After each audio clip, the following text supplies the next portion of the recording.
The night I became someone's angel, it was just another Uber shift. Late night in Charleston, South Carolina, about 6 years ago or so. I pulled onto a side road off King Street, waiting with my van door open for the next rider to arrive. After a long pause, I finally saw a group of girls coming toward me, practically carrying their friend. She couldn't walk, couldn't hold herself up. They loaded her into the back of my vehicle like dead weight. No words, no context, just a quick shove and go. She didn't say a word. She could barely lift her head. Something was wrong. I tapped the ride to begin, then glanced at the destination, New York. Someone, maybe one of the friends, had requested a ride from Charleston to New York. I wasn't going to make that kind of trip, not in the middle of the night, and certainly not with someone who couldn't even speak for herself. I looked down at her phone, still in her hand, trying to find some clue of where she actually lived. I navigated through the Uber app, hoping for a saved address, and that's when I saw it.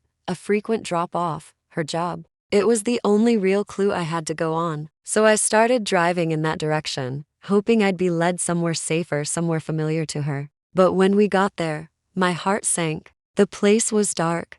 The street was empty. It was a closed business, maybe even shut down permanently. There were no lights, no homes nearby, and she was now slumped over in the back seat, vomiting uncontrollably. She was no longer responsive. I was out of options. And then, just up ahead, I saw it. An accident had just happened. Flashing lights, police and EMS. A portal moment. ID clicked in me instantly. Go to them. I pulled forward, flagged down an officer, and explained what had happened. The EMS came and took over. She was finally safe. I sat in the driver's seat, stunned. I didn't know what I had just walked into, but something about it felt divine, not coincidence, alignment. Days later, my phone rang, unknown number. Normally, I wouldn't answer, but this time I did. It was her. Her voice was soft but clear. She thanked me, told me she had been drugged at a bar that night. She had no control over what happened after.